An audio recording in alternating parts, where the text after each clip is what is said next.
In Lagos, a city of ambition and restless lights, the mansion of billionaire Kwame Adeyemi stood like a monument of glass and steel. Yet within it lived a silence that no fortune could cover. Kwame, tall and broad-shouldered in his sharp-tailored suits, had built empires from the ground up, but his proudest possession, his young bride Amara, had built walls around her heart that no key could open. Since their wedding, Amara had refused to share his bed, retreating each night into the guest room, leaving behind a trail of unanswered questions. At dinner, under the warm glow of chandeliers and the clinking of silver cutlery, Kwame searched her face for reasons. Another night in the guest room? He asked gently, his voice carrying both patience and pain.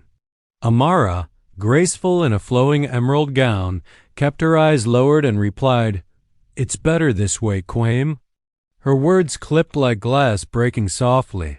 Beneath the table, her hands trembled, clutching the fabric of her dress, and though Kwame saw it, he remained silent, swallowing the hurt that no empire could shield him from. Outside the mansion's gates, life pressed on, but in the heart of the city's cafes, Amara carried her burdens like invisible chains. At a corner table, she sat with her childhood friend Zola, dressed smartly in jeans and a fitted blazer, sipping coffee that had long gone cold. Zola leaned closer, eyes searching her friend's. "You live in a palace, Amara, but your eyes look trapped."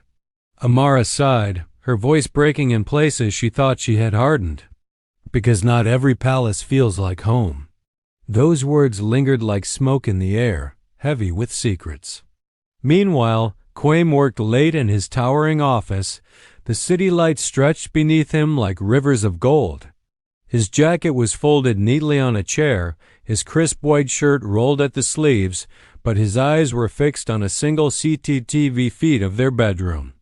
Half the bed untouched night after night. For the first time in years, the man who solved billion-dollar problems whispered to himself in defeat, "Why does she fear the life we vowed to share? What lies beyond that locked door?" His reflection in the glass window stared back, a man powerful in the world but powerless in love. Behind Amara's door, in the soft glow of a bedside lamp, she sat in her satin nightdress, her phone clutched tightly in hand. Line after line of unsent messages filled the screen, half-written confessions she deleted before her thumb could press send. "If he knew, would he still love me?" she whispered, tears falling onto her pillow, her secret pressing heavier against her chest each night. But her silence became its own prison. Soon whispers reached the family. On a Sunday afternoon, the Adeyemi estate filled with laughter and food, but Madame Essie, Kwame's mother, elegant in a bright African print dress, watched her son's smile fade every time his wife looked away. "Kwame," she said firmly, her voice carrying the weight of tradition, "people are beginning to talk. A marriage without closeness is like a house without walls." Kwame put down his fork, meeting her gaze with quiet resolve. "Mother, give her time. Not everything is built overnight." His words were strong, but his eyes betrayed the exhaustion of a man carrying both love and loneliness. Across the table, Amara's gaze dropped, guilt flashing across her face, but she spoke nothing. That evening, Kwame planned differently. On the rooftop of their mansion, where the skyline of Lagos glittered under a blanket of stars, he set a table draped in white, candles flickering in the soft wind. He wore a sleek black tuxedo, and Amara, in a silver gown that shimmered like liquid moonlight, walked toward him with hesitant grace. The city hummed far below as he pulled her chair out gently, his eyes never leaving hers. For a while, silence wrapped around them, broken only by the clinking of glasses. Finally, Kwame leaned closer, his voice steady yet aching. "I don't want a perfect wife, Amara. I just want the truth. Whatever it is, I can bear it if only you'll let me in." Amara froze, her fingers gripping the edge of her glass, her chest rising with unspoken words. Her eyes glistened under the candlelight as she whispered, voice trembling, "Kwame." It's not that simple. The city lights blurred behind her as tears welled up, spilling like broken pearls. For the first time, her silence cracked, revealing that what she carried was deeper than doubt, heavier than fear. She locked herself away for reasons even money could not erase, and as Quaim reached across the table, determined to bridge the distance with love rather than power, the night itself seemed to hold its breath. What Quaim was about to uncover would not only test the vows they had made, but alter the very foundation of their lives forever. That night on the rooftop lingered like an unfinished song, and in the days that followed, Quaim became a man more patient than he had ever been in boardrooms filled with billion-dollar deals. He no longer pushed Amara with questions, but instead, with every gesture, every look, he tried to show her he was not her jailer but her partner. In the mornings, he brewed her coffee himself in the sleek marble kitchen, his rolled-up sleeves revealing the quiet vulnerability of a man who wanted to be let in. In the afternoons, he surprised her with drives through the buzzing streets of Lagos in his black Range Rover, the city's rhythms wrapping around them, trying to remind her that life was more than fear. Amara, often in flowing gowns or fitted modern dresses, still carried her silence. But her eyes began to soften. Her laughter, though fleeting, escaped more often than before. Yet each night, the same ritual returned. She locked herself away, the click of the door echoing through the mansion like a wound. Quaim's friends began to notice. At a high-rise cocktail gathering, his business partner Dapo leaned in, adjusting his tie, whispering, "You can control the market, Quaim, but can you control your own home?" Quaim only smiled faintly, but his heart tightened. He didn't want control, he wanted connection.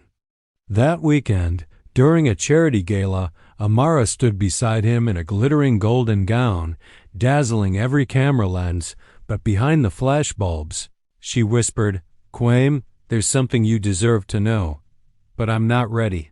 He turned to her, eyes steady, replying softly, "Then I'll wait until you are."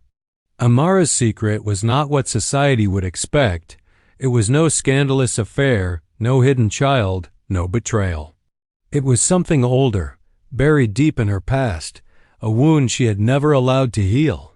Years before, long before her path crossed with Quaim's, she had been engaged to another man in Port Harcourt. A man who wore promises like perfume but hands heavy with cruelty. The memories haunted her nights, the sound of a lock clicking, the weight of fear pressing against her chest. Though she had left that life behind, marrying Quaim with hope in her heart, the scars remained invisible but unyielding, making intimacy a door she could not cross. Each night in the guest room, she heard echoes of a past she longed to erase, but fear told her that if Quaim knew, he might see her as broken. Yet what she underestimated was the depth of the man she had married. One night, unable to endure the silence any longer, Quaim walked to her locked door not with anger, but with something far more powerful gentleness. He placed his hand against the wood and spoke softly, his voice steady and warm. "Amara, I don't need your past to be perfect. I only need your present to be real. I am not here to demand from you. I am here to stand with you. If your heart carries pain, then let it rest in mine." On the other side, Amara, dressed in a satin robe, sank to the floor, tears streaming as his words wrapped around her like balm. That night, for the first time, she unlocked the door not to step into his bed, but to let him see her truth. She told him everything, her voice breaking but her soul unburdening, the trauma she carried, the reason she feared closeness, the shame she thought would drive him away. But Quaim, dressed simply in a gray t-shirt and jeans, listened without interruption, without judgment, only reaching for her hand when she faltered. When she finished, silence filled the room, but it was not heavy, it was sacred. He pulled her close, whispering, "You are not broken, Amara. You are brave. And this bed, this home, this heart of mine will never be a prison for you." From that night, things began to change slowly but profoundly. Quaim sought professional help for them both, bringing in a trusted therapist who guided Amara gently through her healing. The sessions were hard, filled with tears, but Quaim attended everyone, never letting go of her hand. In the daylight, they began to laugh together in ways that felt new, cooking together in the sleek kitchen, dancing in the living room when Afrobeat music played softly through hidden speakers, and strolling through city streets like two people rediscovering life. And though it took time, weeks turned to months, one night Amara chose differently. She entered the master bedroom not out of obligation but out of love, placing her head on Quaim's chest, whispering, "Tonight, I'm not afraid."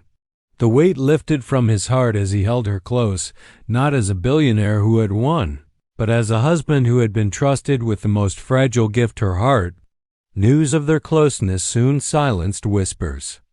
Madame Essie watched her son and daughter-in-law with new pride, tears glistening in her eyes during a Sunday family dinner when Fist her son and daughter-in-law with new pride, tears glistening in her eyes during a Sunday family dinner when Essie watched her son and daughter-in-law with new pride. Amara leaned comfortably against Quaim's shoulder. Zola, too, noticed the change, texting Amara late one evening, "Your eyes finally look free." And indeed they were. The city that once looked like chains now looked like possibilities. Their marriage, once shadowed by silence, became a testimony whispered across gatherings and boardrooms, that wealth could buy houses, but only patience, trust, and love could build a home.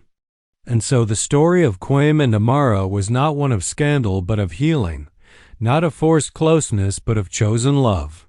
In a world that measured success in numbers and possessions, they proved that the most valuable thing a person could give was not riches, but the courage to be vulnerable and the patience to wait for love to bloom in its own time. Moral of story: true love is not about wealth, power, or appearances. It is about patience, trust, and healing together. No matter how broken someone feels, the right partner is the one who waits, listens, and loves beyond the scars. A strong home is not built with riches, but with understanding hearts.